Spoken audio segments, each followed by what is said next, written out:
ibu-ibu, saudara-saudara kaum muslimin rahimakumullah. Di dalam kehidupan kita sebagai seorang muslim, minimal 5 kali dalam sehari semalam kita mendengar seruan untuk mendirikan solat yang disebut azan.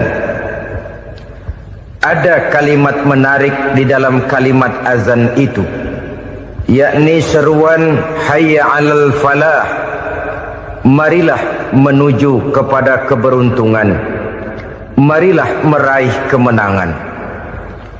Seruan ini adalah kecenderungan dari setiap manusia, apapun warna kulitnya. Artinya, setiap orang dalam hidup selalu ingin meraih dan mencari kemenangan. Kemenangan akan melahirkan kepuasan batin, dan kepuasan batin memberikan kebahagiaan. Sedangkan kekalahan melahirkan penderitaan batin, dan penderitaan batin menjerumuskan seseorang di dalam berbagai bentuk kerugian. Jikalau inilah seruan azan, maka masalahnya ialah apa yang menyebabkan kita meraih kemenangan. Al-Quranul Karim memberikan tuntunan dan ajaran kepada kita bahwa orang-orang yang memperoleh kemenangan itu tidak lain adalah orang-orang yang bertakwa. Hanyalah mereka yang bertakwa kepada Allah Subhanahu wa ta'ala pada akhirnya akan tampil sebagai pemenang. Lalu siapa orang yang bertakwa itu? Dijelaskan dalam awal-awal Al-Baqarah, orang yang bertakwa yang akan meraih kemenangan.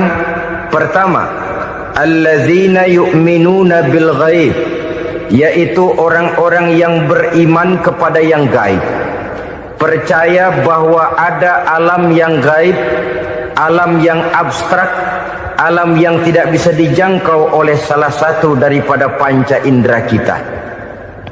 Mereka percaya dan beriman kepada adanya malaikat, beriman kepada adanya iblis dan jin, beriman kepada adanya alam kubur, beriman kepada adanya alam mahsyar, beriman kepada adanya alam akhirat, beriman kepada adanya surga dan neraka. Beriman bukan cuma sekedar beriman dalam ucapan bibir saja, tetapi beriman yang nilai iman itu mampu mewarnai gerak dan gaya hidupnya. Iman yang meresap sampai ke tulang sumsum, kemudian memberikan dampak positif di dalam kehidupan manusia.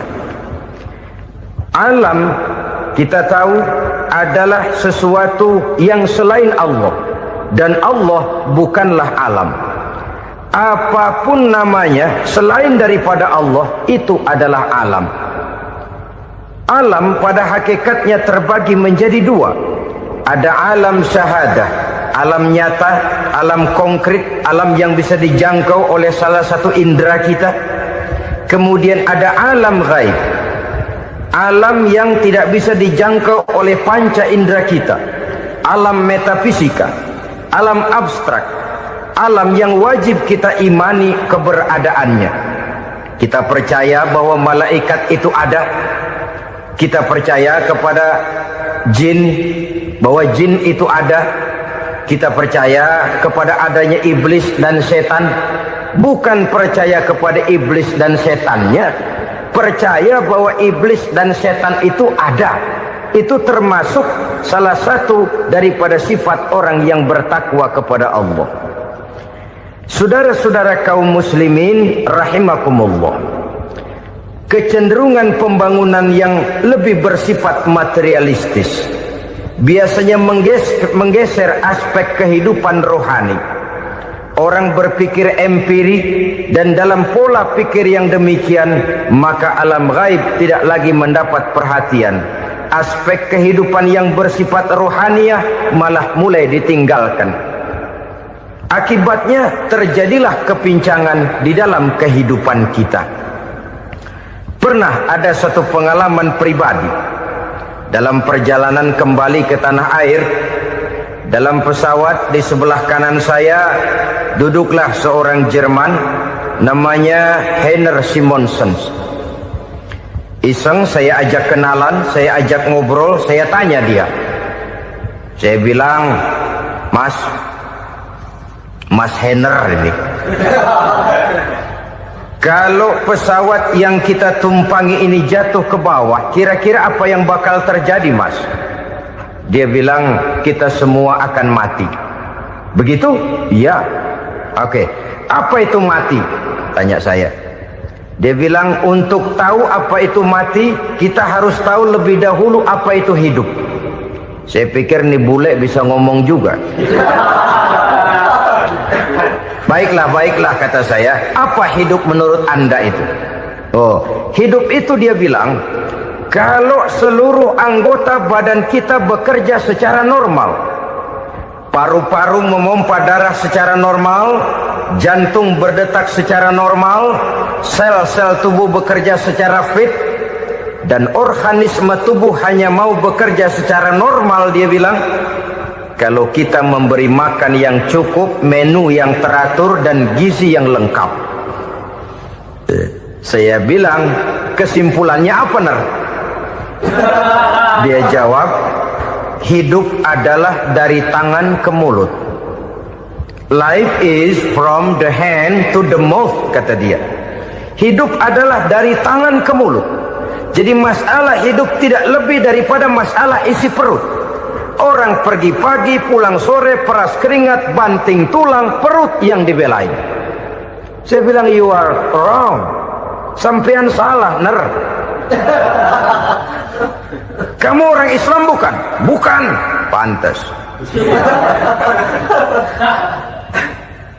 Kenapa saya salah? Dia bilang, ya jelas salah. Salahnya di mana? Kamu ini manusia. Kalau hidup cuma dari tangan ke mulut, saya bilang, kambing di kampung saya juga begitu pikirannya, Ner. Itu kambing di kampung saya, asal perutnya kenyang, sudah hidup dia. Perkara besok bagaimana, lusa prospeknya macam mana, bulan depan ada apa, kambing nggak pernah mikir. Di kampung saya kambing juga pikirannya begitu. Kamu Kristen ya? Tadinya. Loh kok tadinya, lalu apa sekarang kamu ini? Dia bilang, sekarang saya netral. Saya tidak beragama, tapi saya percaya kepada Tuhan sebagai pencipta alam. Saya ingat benar dia bilang, I haven't any religious, but I believe to God as the creator of the world. Kenapa bisa netral begitu, Ner? Habis saya bingung katanya. Islam bilang Islam baik, Kristen bilang Kristen baik, Hindu Buddha bilang Hindu Buddha baik, semua agama baik. Saya netral sekalian, nggak beragama. Yang penting saya percaya kepada Tuhan. Saya bilang, Ner, kamu ini kayak orang mau beli celana, lalu bingung. Yang satu bilang Levi's bagus, yang satu bilang Blue Jean hebat, yang satu bilang Wool England hebat. Celana ini hebat, celana itu bagus, celana ini hebat, semua celana bagus, kamu bingung. Akhirnya netral, tidak pakai celana. Itu juga salah. Saya pikir-pikir, kemudian saya melihat bahwa dua pola berpikir Heiner ini nampaknya sudah mulai menggejala di lingkungan masyarakat bangsa kita. Disadari atau tidak, secara jujur kita harus berkata, dua pola pemikiran Heiner ini mulai berkembang di tengah masyarakat bangsa kita. Pertama, pola pikir materialisme. Hidup adalah dari tangan ke mulut. Masalah hidup tidak lebih masalah isi perut. Itu yang perlu dibela, dan disitulah arti kehidupan. Pergi pagi, pulang sore, peras keringat, banting tulang untuk mempertahankan perut. Kalau sudah kemari cara orang berpikir, maka buat apa percaya kepada yang gaib? Untuk apa sholat? Untuk apa puasa? Untuk apa zakat? Untuk apa menghadiri majelis taklim? Tanpa kepercayaan kepada yang gaib, hidup berjalan menurut alur empiris dan materialis. Kalau sudah ke sana cara orang berpikir, biasanya orang lalu cenderung menghalalkan segala cara. Hanyalah orang yang percaya bahwa akhirat ada, hanyalah orang yang percaya bahwa alam kubur itu ada, hanyalah orang yang percaya bahwa malaikat itu ada, hidupnya akan lebih terarah dan terkendali. Karena kepercayaan kepada yang gaib, yang merupakan fase daripada kehidupan setelah hidup yang sekarang ini, mewarnai gerak pribadi seseorang di dalam dia melakukan kegiatan hidupnya. Pola berpikir materialisme, disadari atau tidak, mulai menggejala di lingkungan masyarakat bangsa kita. Hidup tidak lebih dari urusan tangan ke mulut, mulut ke tangan, tangan ke mulut. Asal perut sudah kenyang, hiduplah sudah. Perkara bagaimana prospek hari yang akan datang, bagaimana akhirat, tidak jadi persoalan. Ini yang oleh Nabi diperingatkan, ad-dunya sijnul mu'min wa jannatul kafir. Dunia adalah penjara bagi orang beriman dan surga bagi orang kafir. Dulu di zaman Belanda hadis ini pernah disalah tafsirkan, disalah artikan, digunakan sebagai senjata untuk mengkebiri dan membuat impoten umat Islam. Sudahlah umat Islam gak usah macam-macam, kata Belanda. Dunia ini kan penjara buat orang Islam, surga buat orang kafir. Di penjara jangan bertingkah.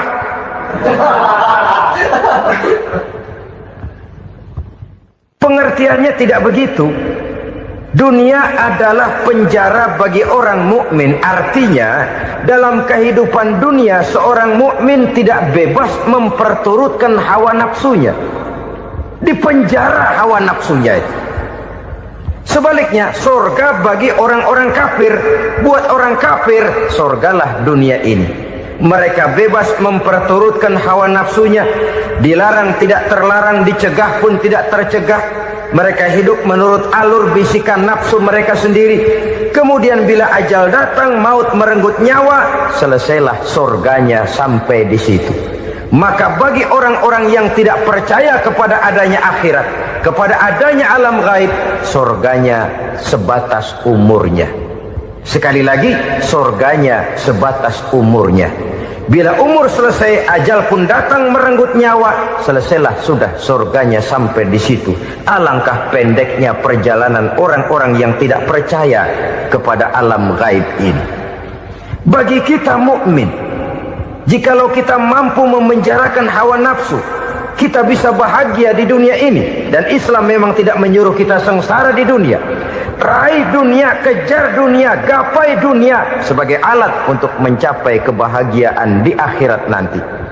Hidup adalah satu perjalanan panjang yang terbentang sejak kita terlahir dari alam rahim sampai kepada alam akhirat nanti.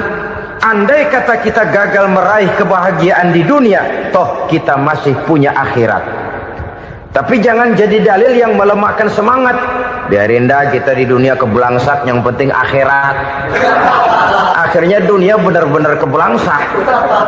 Bagaimana dunia ini bisa kita raih, dan bagaimana meraih dunia untuk menunjang kepentingan akhirat nanti. Yang kedua, dari pikiran Heiner yang saya lihat menggejala di lingkungan masyarakat bangsa kita, timbulnya manusia-manusia netral.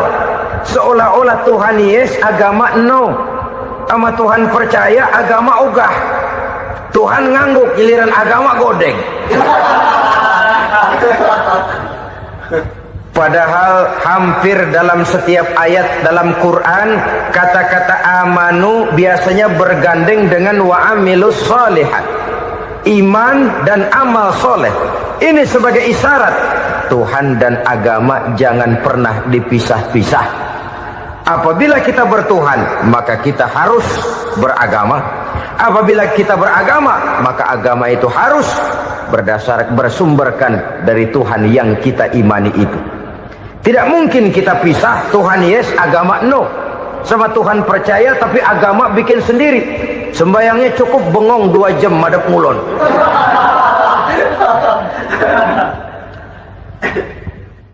Saudara-saudara kaum muslimin rahimakumullah. Jadi dengan demikian, agama yang kita akui merupakan unsur mutlak di dalam pembangunan sekarang ini, merupakan bagian dari kehidupan yang menuntun kita bahwa di balik alam nyata ini, di balik alam syahadah ini ada alam gaib.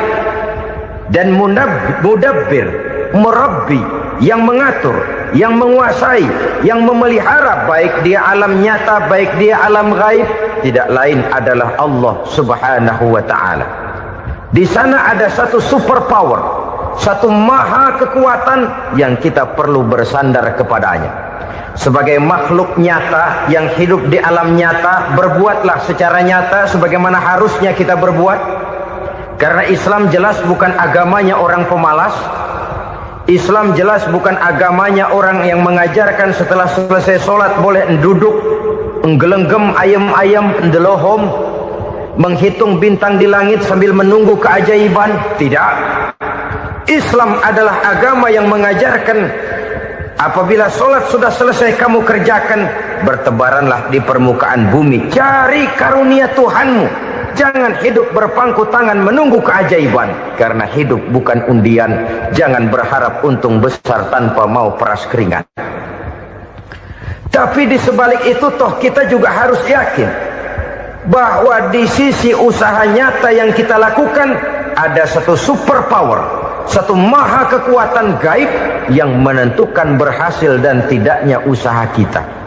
Kepercayaan kepada hal semacam inilah yang mendorong kita untuk mempunyai sandaran vertikal, agar jikalau usaha ini berhasil, kita tidak lupa diri dan lupa daratan. Jikalau usaha ini gagal, kita tidak putus asa dan buruk sangka, tidak cupik pandangan dan sempit hati, tapi mampu melihat persoalan dengan kacamata putih sambil husnuzon kepada Allah Subhanahu wa ta'ala. Kita percaya malaikat itu ada. Ada yang namanya Raqib dan Atid, mengawasi gerak hidup kita sampai kepada gerak hati kita. Ini memberikan sugesti agar kita berhati-hati. Tidak sejengkal tanah pun kita bisa berlindung dari pengawasan Raqib dan Atid. Ada Munkar Nakir yang akan menyoal kita di alam kubur. Ada malaikat Malik, penjaga neraka. Ada malaikat Ridwan yang menjaga surga. Kita percaya kepada adanya jin, kita percaya kepada adanya setan, iblis. Percaya kepada adanya, bukan mempercayai si setan, si iblis lalu menjadikannya sebagai teman. Tidak. Percaya bahwa mereka itu ada dan merupakan makhluk Allah yang gaib, yang diciptakan Allah Azza wa Jalla. Kepercayaan kepada alam gaib memberikan motivasi terhadap gerak lahir manusia, sehingga dengan motivasi kepercayaan kepada yang gaib, gerak lahir jadi lebih terarah, jadi lebih terpelihara. Pernah seseorang bertanya, "Pak, apakah adanya akhirat bisa dibuktikan secara ilmiah?" Saya bilang tidak bisa, tidak bisa. Kenapa? Karena yang berangkat nggak pernah pulang kembali lagi. Kalau dia pulang kemari bisa kita tanya bagaimana enak di sono. Cuma secara moral saya katakan, lebih beruntung orang yang percaya kepada akhirat daripada yang tidak. Sekarang saudara percaya akhirat ada, lalu saudara baik-baik di dunia, sholat, puasa, zakat, menolong orang lain, menebarkan kebajikan. Saudara mati, andai kata akhirat tidak ada, toh dalam hidup saudara sudah berbuat baik. Paling tidak nama saudara akan dikenang sebagai orang baik. Sebaliknya, saudara percaya, kata saya, bahwa akhirat tidak ada, lalu hidup semau-maunya, tenggelam dalam maksiat dan munkarat, menentang Allah, tidak mau ruku dan sujud. Lalu saudara mati, kemudian akhirat ada. Ayo, mau apa? Bekal tidak punya. Jadi secara moral lebih beruntung orang yang percaya kepada adanya akhirat daripada yang tidak percaya. Dan itu alam gaib yang tidak bisa dibuktikan secara eksat. Jangankan untuk membuktikan seperti itu, dalam kehidupan sehari-hari saja yang kita rasakan tidak selalu berbentuk toh. Angin, bagaimana sih bentuknya angin? Kita tidak tahu. Merah, buktinya kalau dikerok merah. Yang merah itu kulit, yang kulit kita bukan anginnya. Sakit, rasa sakit itu ada, tapi bagaimana bentuk sakit kita nggak pernah tahu. Kalau kita makan cabai pedas, bagaimana bentuk pedas itu tidak ada, tapi rasa ada. Bentuk pedas hijau, cabenya bukan pedasnya. Tidak semua yang kita rasakan bisa kita gambarkan dalam bentuk yang konkret. Oleh karena itu, sekali lagi bahwa kepercayaan kepada alam yang gaib mampu memberikan satu sugesti yang menata kehidupan seseorang lebih lurus, lebih terarah, dan lebih terkendali. Maka wajar kalau kepercayaan kepada yang gaib mengantarkan seseorang untuk meraih kemenangan. Kenapa? Dia percaya kepada yang gaib, bahwa akhirat ada, bahwa alam kubur ada, bahwa pertanggungan jawab itu ada. Maka dia lalu tidak hidup saenae udele dewe, gitu loh. Tidak hidup menurut seleranya sendiri, terarah, teratur. Ini cirinya yang pertama. Orang bertakwa yang akan meraih kemenangan, mereka beriman, mereka percaya kepada yang gaib. Bahkan hal-hal konkret saja selalu berangkat dari yang gaib. Saudara-saudara, para remaja, para pemuda sekarang ini tidak pernah tahu toh siapa yang akan jadi teman hidup saudara. Kita bisa saja ngerancang, mentargetkan, tapi toh akhirnya yang namanya jodoh bukan kekuasaan kita. Rezeki di luar kemampuan kita. Begitu juga ajal, maut, jodoh, ajal adalah contoh-contoh konkret bahwa pada akhirnya yang gaiblah yang menentukan. Bertahun-tahun ngelancong, emang jodoh seret nggak jadi.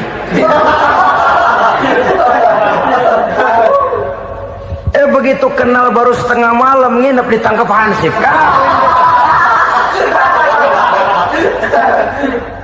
Hal-hal semacam itu kadang-kadang kita berpikir suuzon, gilet, perempuannya cakep banget, lakinya rebek amat. Memang begitulah jodohnya. Memang begitulah jodohnya. Saudara hadirin ma'asyiral muslimin yang saya hormati, jadi hal-hal yang konkret saja kita yakini sepenuhnya ditentukan oleh satu superpower yang gaib itu tadi. Dari sanalah segala ketentuan itu berangkat dan kesanalah segalanya akan kembali. Maka kepercayaan kepada yang gaib meluruskan gerak hidup seseorang dan itu akan mengantarkan dia kepada meraih kemenangan. Satu. Yang kedua, wa yuqimuna shalah. Orang bertakwa yang akan meraih kemenangan itu adalah orang-orang yang mendirikan sholat. Kenapa sholat mengantarkan orang untuk meraih kemenangan? Yang jelas, inna sholata tanha anil fahsya'i wal munkar. Sholat mampu mencegah manusia dari perbuatan keji dan munkar. Banyak filsafat hidup yang terkandung di dalam sholat ini. Sejak kita wudhu sampai kita menghadap ke arah kiblat, sampai kita melakukan gerak-gerak sholat, bacaan-bacaan yang ada di dalam sholat, lalu sampai kepada mengucapkan salam. Banyak filsafat hidup yang terkandung di dalam sholat. Umpamanya saja, setelah takbiratul ihram mulai kita dengan sholat dalam posisi berdiri, diajarkan dalam kitab-kitab fikih agar kita melihat ke arah tempat sujud. Ini kan filsafat kehidupan. Kalau kamu sholat dalam posisi berdiri, lihat tempat sujud. Jangan sholat mata jelalatan, sebab nanti bisa mengurangi kekhusyuan.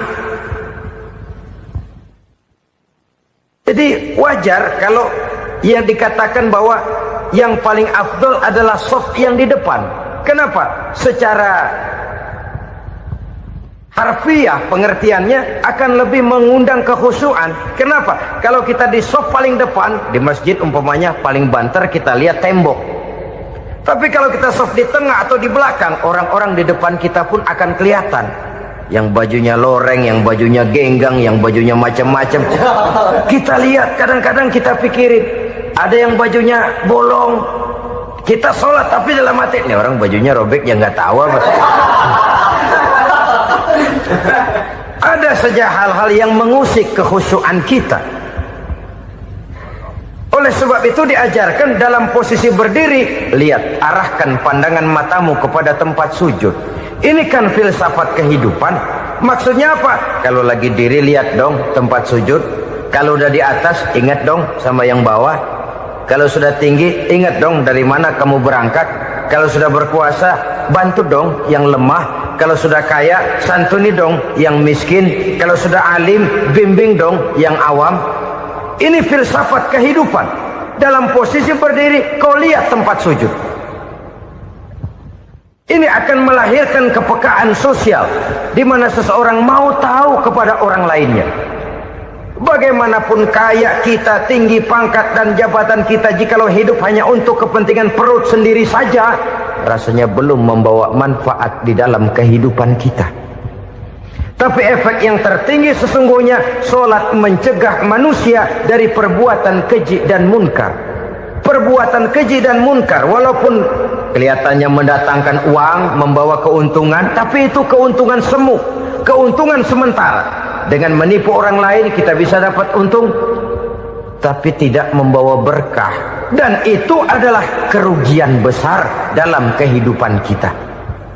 Maka untuk meraih kemenangan harus dimulai dengan membentuk kepribadian yang tegar, memiliki sandaran vertikal yang langsung kepada Allah Subhanahu wa ta'ala, dan itu hanya bisa kita tempuh melalui jalur ibadah formal yang sudah ditentukan Allah, yakni solat yang 5 waktu.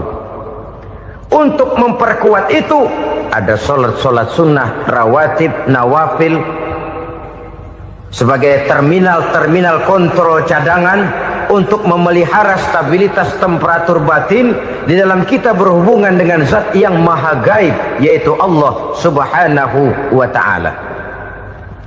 Orang sering bertanya, Pak, itu tetangga saya nggak sholat, duitnya nggak habis-habis, Pak. Nggak sholat tapi mobilnya tambah terus, nggak sholat tapi usahanya makin maju. Tapi di sisi lain ada orang yang rajin sholat, rezekinya butak bener. Anaknya mana kurus, mana korengan. Saudara hadirin ma'asyiral muslimin rahimakumullah. Harus saya katakan bahwa solat memang bukan untuk cari duit. Solat adalah sandaran vertikal kita kepada Allah. Sedangkan soal rezeki itu berkaitan dengan sifat Allah maha pengasih dan maha penyayang. Allah maha pengasih, siapapun dikasih kalau mau usaha. Allah maha penyayang, tidak semua orang disayang oleh Allah Azza wa Jalla. Dan belum tentu banyak harta itu merupakan nikmat. Mungkin juga istidraj.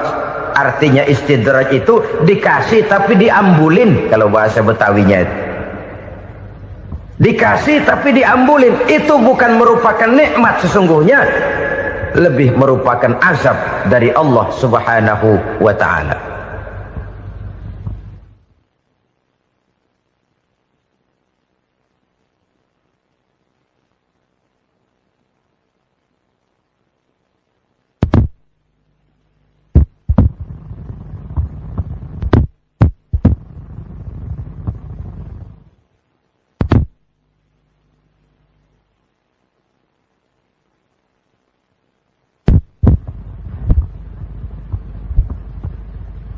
Agama mempunyai sistem solat, dan kita umat Islam telah dituntun oleh Allah Subhanahu wa ta'ala yang wajibnya 5 kali dalam sehari semalam mendirikan solat, dan itu tentu berada dalam jangkauan kemampuan manusia.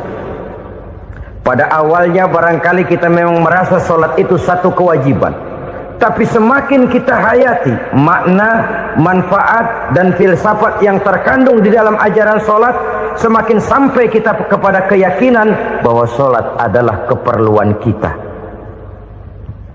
Sehingga pada waktu tertentu dinilai puncaknya, kita tidak lagi akan berkata saya wajib solat, tapi kita akan berkata saya perlu solat. Kalau kita sudah merasakan itu adalah keperluan kita, nah di sanalah kita baru akan merasakan ruginya kalau hal itu tidak kita laksanakan. Sepanjang kita masih berkata saya wajib sholat, kita akan lebih merasakan dia sebagai beban ketimbang sebagai keperluan. Yang jelas Allah tidak memerlukan ibadah yang kita laksanakan ini. Dengan kata lain, andai kata satu dunia penuh ini orang tidak ada yang sholat satu pun, Allah tidak akan turun dari jabatan Tuhan. Jangan lalu berpikir kalau kita ngambek se-RW kagak sembahyang Tuhan tekor kali ini ya. Tentu tidak. Itu perlunya kita, bukan perlunya Allah. Dan pada induknya kita akan berkata, saya perlu agama. Kalau secara induk kita sudah memerlukan agama, maka konsep-konsep yang ada di dalam ajaran agama itu pun adalah juga merupakan keperluan kita. Baik dia bernama sholat, baik dia bernama puasa, baik dia bernama zakat, baik dia bernama haji, seluruhnya adalah keperluan kita. Dan sesuatu yang kita perlukan apabila tidak kita laksanakan akan melahirkan kerugian di dalam kehidupan. Jangan heran kalau kita membaca riwayat perjalanan hidup para salafus soleh, orang-orang soleh. Ada yang tahajud sampai 100 rakaat, ada yang sholat malam kakinya sampai bengkak. Kita sekalinya bengkak biri-biri. Ada yang sholat membaca surah dalam Al-Quran sampai khotam Quran. Kok mau? Mereka sudah merasakan itu keperluan. Itu saja soalnya. Suatu saat pun jikalau kita merasa bahwa itu keperluan saya, kita pun akan melaksanakan seperti itu. Keperluan saya dalam kehidupan. Inilah yang kedua. Yang ketiga, orang bertakwa yang akan meraih kemenangan itu, wa mimma razaqnahum yunfikun. Mereka membelanjakan sebagian daripada rezeki yang diberikan Allah kepada mereka. Mereka infakkan di jalan Allah. Ada satu dialog menarik. Satu hari seorang anak muda bertemu dengan seorang kakek-kakek yang sudah dikenalnya baik. Bertanyalah anak muda ini, "Kek, umur kakek berapa tahun?" 15 tahun, kata si kakek. Anak kakek berapa orang? 1. Harta kakek berapa banyak? 15 juta. Si anak muda ini bengong. Lalu protes, "Kok kakek bohongin saya?" "Kenapa?" "Saya tahu umur kakek 70 tahun. Kenapa ngaku 15? Saya tahu anak kakek 5. Kenapa bilang 1? Saya tahu kakek miliuner, miliaran uang kakek. Kenapa ngaku cuma 15 juta? Begini, kata si kakek tadi. Benar, umur saya 70 tahun. Tapi dari umur yang 70 tahun itu baru 15 tahun terakhir ini saya merasakan ibadah kepada Allah. Meninggalkan maksiat, jauh dari segala macam munkarat. Maka yang 15 tahun inilah yang benar-benar saya rasakan sebagai umur saya. Benar anak saya 5, tapi yang 4 susah diatur. Cuman 1 rasanya nih yang bakal jadi si buah hati belahan jantung berlanjut cerita penerus sejarah. Cuma 1 ini yang saya harapkan, yang akan jadi anak soleh, yang akan membuat saya menerima pensiunan pahala. Kalau yang 4 apek dah, nggak ada harapan. Yang 1 nyekek botol melulu. Oh begitu, iya. Lalu kenapa kakek bilang harta kakek cuma 15 juta padahal saya tahu kakek uangnya miliaran, depositonya banyak? Ya karena 15 juta itulah yang saya ingat yang pernah saya belanjakan di jalan Allah. Saya merasa itulah harta saya yang sebenarnya. Yang miliaran yang saya simpan di bank kelak, kalau saya satu saat saya mati, akan jadi rebutan di antara anak-anak saya. Iya kalau anak saya soleh kayak yang 1 ini. Kalau yang 4 tadi udah tulen dia bakal berantem dah berebut tuh. Jadi 15 juta yang saya belanjakan di jalan Allah inilah yang saya merasakan benar-benar harta saya yang sesungguhnya. Dialog ini patut menjadi bahan renungan kita bersama. Diberikan kita umur 40, 50, 60, 70, 80. Berapa tahun dari umur yang diberikan itu yang jalan mulus, yang kita gunakan untuk melaksanakan ibadah? Banyak harta kita simpan di bank, di lemari, di dompet, di tas. Tapi berapa yang sudah kita depositokan di jalan Allah yang akan menemani kita di hari kita kembali nanti?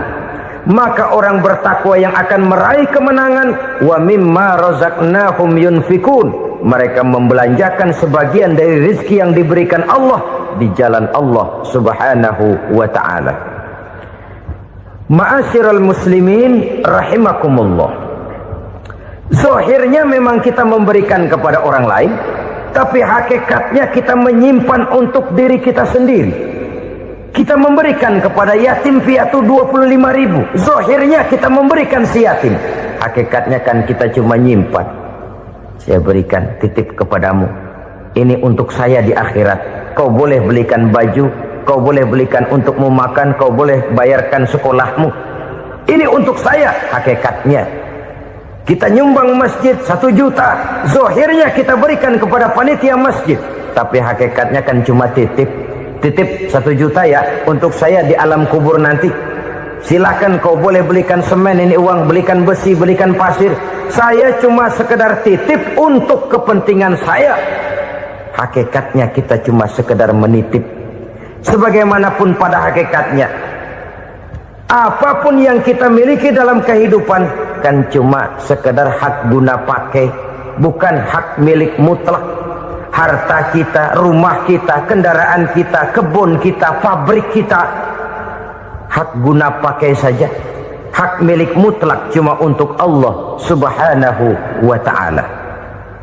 Saudara-saudara kaum muslimin rahimakumullah, ini yang ketiga. Kemudian yang keempat, orang-orang bertakwa yang akan meraih kemenangan,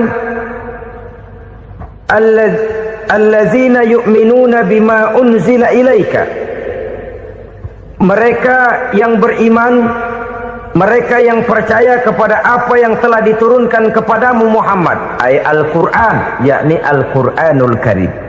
Setelah percaya kepada yang gaib, mendirikan solat, kemudian menginfakkan sebagian dari rezeki yang diberikan Allah, mereka juga lalu percaya kepada yang diturunkan terhadap Nabi, yaitu tidak lain Al-Quranul Karim.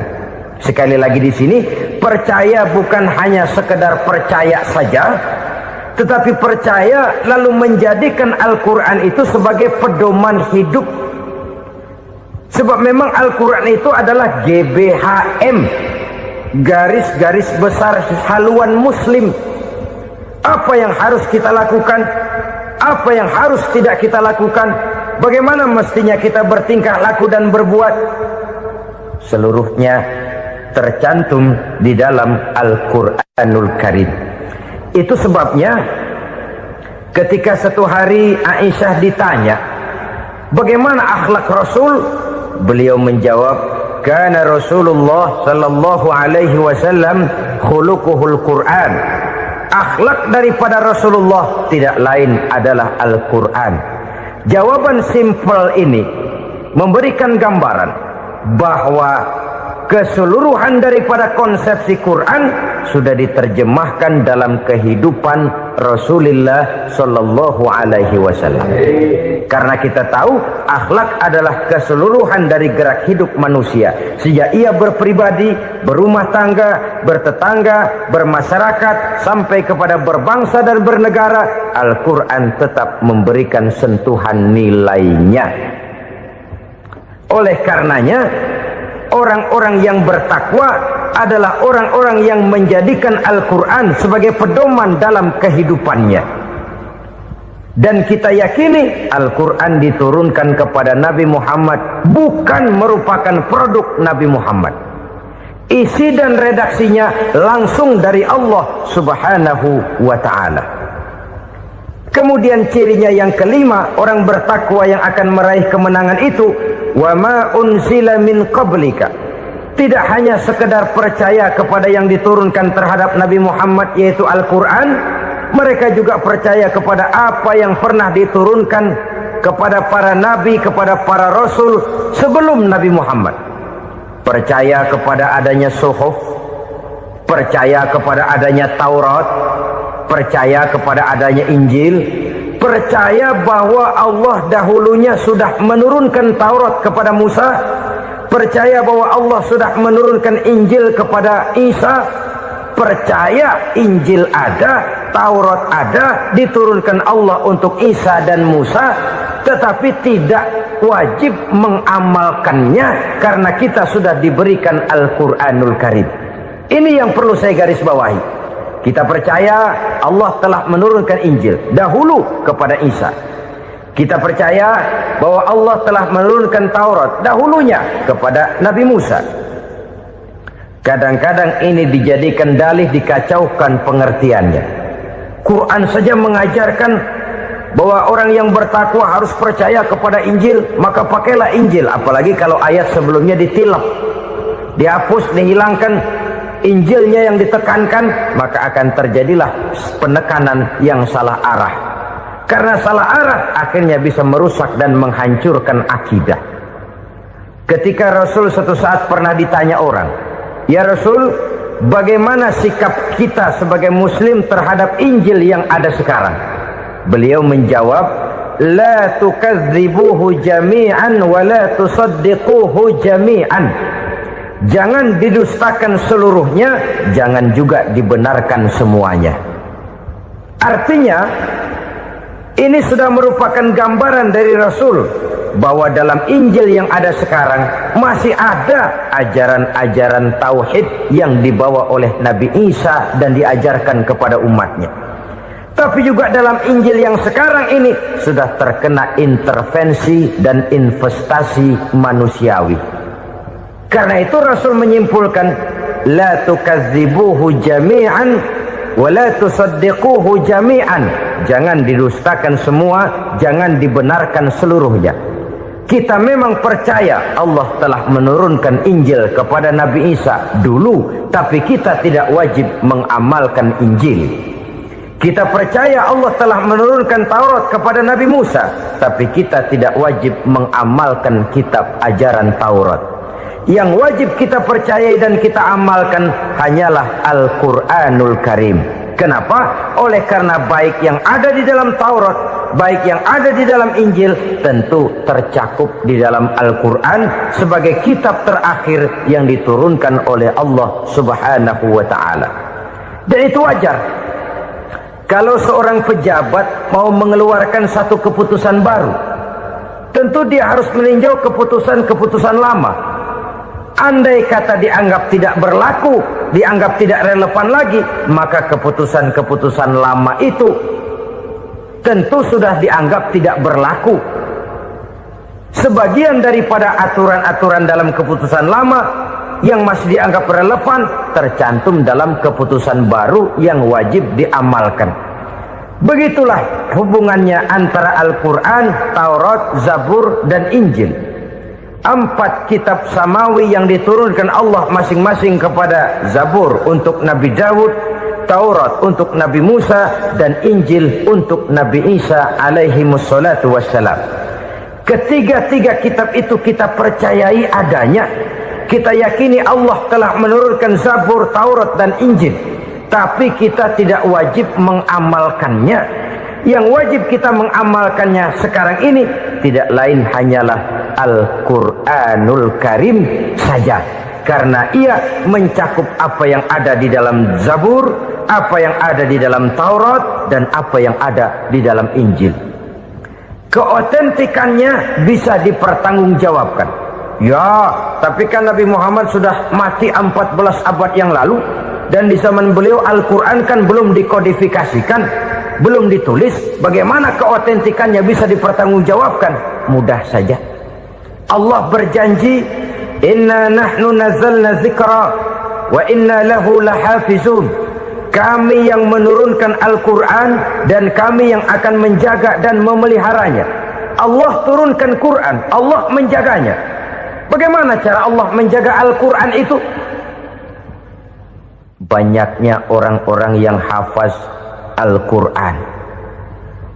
Hafaz Al-Quran 30 juz, 114 surah, 6.666 ayat. Sehingga jangankan satu kata Jangankan satu ayat, satu kalimat saja berubah, sudah akan timbul reaksi dan mudah dimengerti. Kenapa? Banyak orang-orang yang hafaz Al-Quran. Sedangkan pada setiap akhir tahun biasanya malaikat Jibril selalu mengadakan checking terhadap ayat-ayat yang diturunkan pada waktu itu. Di zaman Nabi sendiri sudah ada usaha kodifikasi. Dan yang lebih luar biasa lagi, sampai hari ini tidak seorang pun mampu membuat satu ayat saja semacam Al-Quran. Ke bahasa manapun dia diterjemahkan, naskah aslinya tetap ikut, rujukan dasarnya tetap ada. Berdasarkan itu, maka tidak mungkin terjadi penyelewengan terhadap atau pemalsuan terhadap ayat-ayat Al-Quranul Karim. Kesuciannya, keotentikannya, kemurniannya bisa dipertanggungjawabkan. Ma'asyiral muslimin rahimakumullah. Oleh karenanya, konsepsi dasar daripada ajaran Islam ini memang tidak lain adalah Al-Quran dan Sunnah. Isi daripada agama Islam yang merupakan iman, Islam dan ihsan, konsepsi dasarnya tidak lain adalah Al-Quran dan Sunnah Rasulullah Sallallahu Alaihi Wasallam. Maka yang kita perlukan sekarang ini adalah terjemahan Al-Quran di dalam kehidupan kita. Dengan demikian, maka gaya kehidupan yang lebih Qurani itulah yang kita dambakan. Kita perlu memang terjemahan Quran dalam bahasa Inggris, dalam bahasa Belanda, dalam bahasa Jepang, tapi yang lebih kita perlukan adalah terjemahan Quran di dalam kehidupan kita. Konsekuen, tidak memanipulasi, ringan sama kita jinjing, berat sama kita pikul. Jangan kalau lempengan ayat Quran tuh kira-kira enak diamalin, keras teriakan kita. Giliran kira-kira ayat Quran itu mukul kepala kita sendiri, diam kita. Itu ciri yang pernah disindir Allah dalam awal-awal Baqarah juga. Ciri beragamanya orang yang munafik. Kullama adha'a lahum masyawfi, kata Allah, wa iza azlama alaihim qamu. Apabila terang mereka jalan, apabila gelap mereka berhenti. Artinya, kalau kira-kira di Islam nguntungin, rame-rame pada teriak Islam. Tapi ketika diminta untuk berjuang, ketika dituntut untuk berkorban, rame-rame mengundurkan diri. Nasib agama tidak ubahnya seperti daun pisang yang dikait orang di tepi jalan lantaran tak berpayung di ketika hari hujan. Manakala hujan usailah sudah, daun itu pun dicampakkan di tepi jalan, diinjak pula orang nan lalu.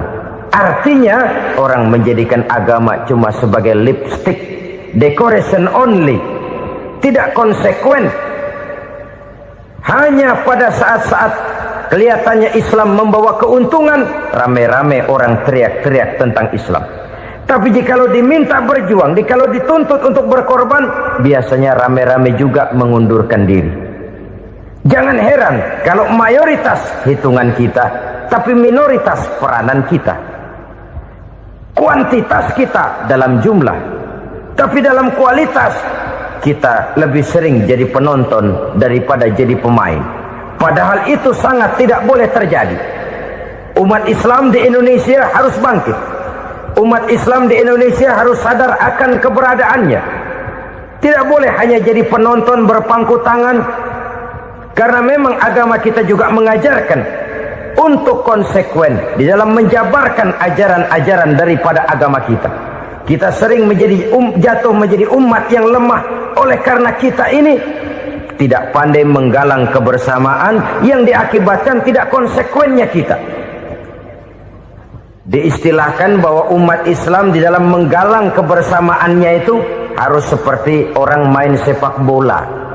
Saudara-saudara kan tahu orang main sepak bola itu. Orang main sepak bola, kalau pertandingan belum dimulai sih silakan saja kumpul di luar lapangan, atur strategi yang baik. Tapi kalau pertandingan sudah dimulai, turun ke lapangan hijau, jangan kumpul terus. Ada sepak bola gotong royong, mundur-mundur rame-rame, depan ke depan kumpul melulu mainnya. Kalah. Orang main sepak bola itu ya harus ada penyerang tengah, harus ada penjaga gawang, harus ada strikernya, harus ada kiri luarnya, kanan dalamnya yang jadi backnya. Posisi boleh bermacam-macam, tapi yang penting saling ngoper untuk menggolkan gawang lawan.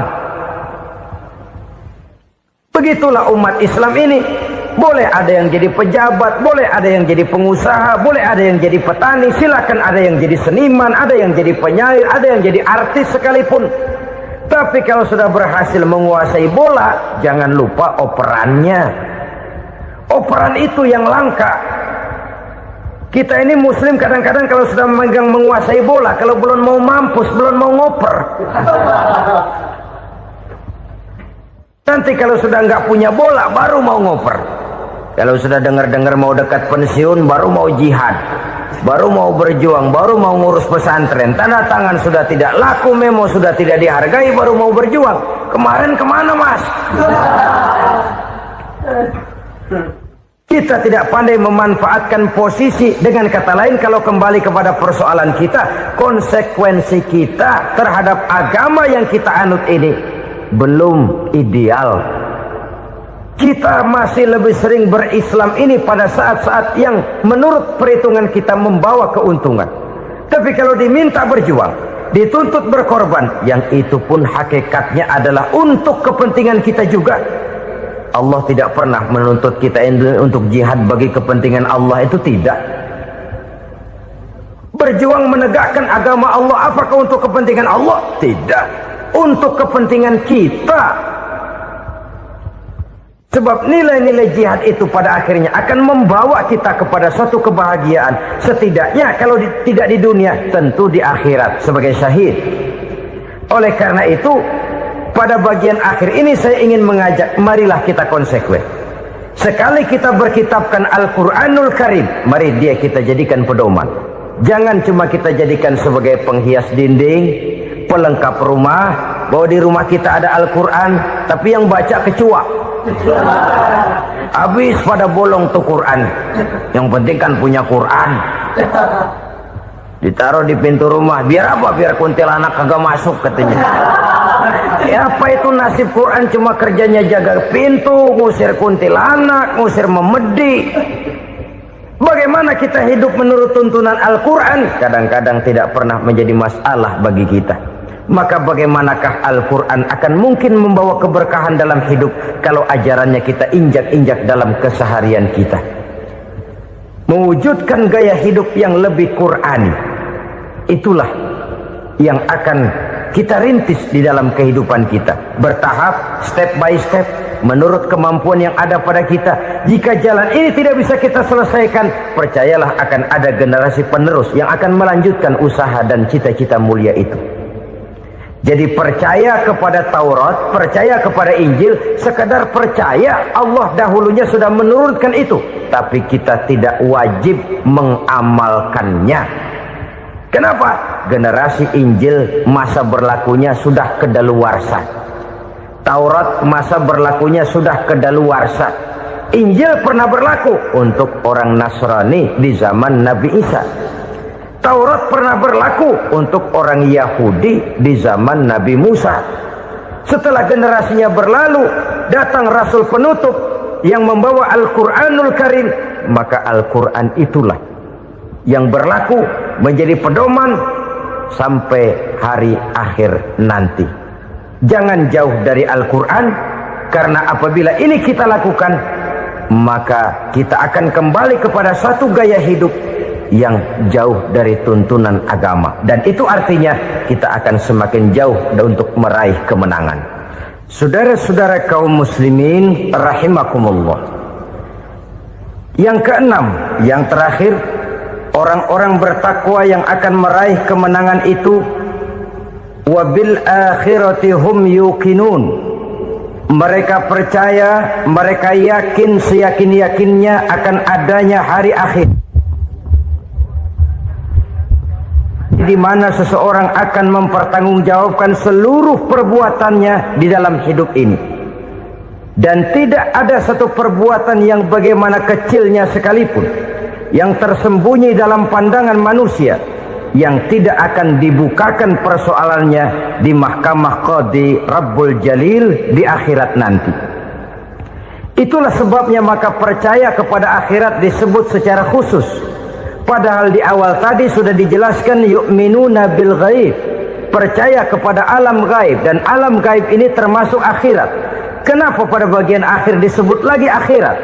Karena ternyata bahwa kepercayaan kepada adanya akhirat merupakan induk dari kepercayaan terhadap adanya malaikat, setan, jin, dan lain sebagainya, dan akan lebih memberikan sugesti dalam kehidupan manusia untuk meluruskan gerak hidupnya.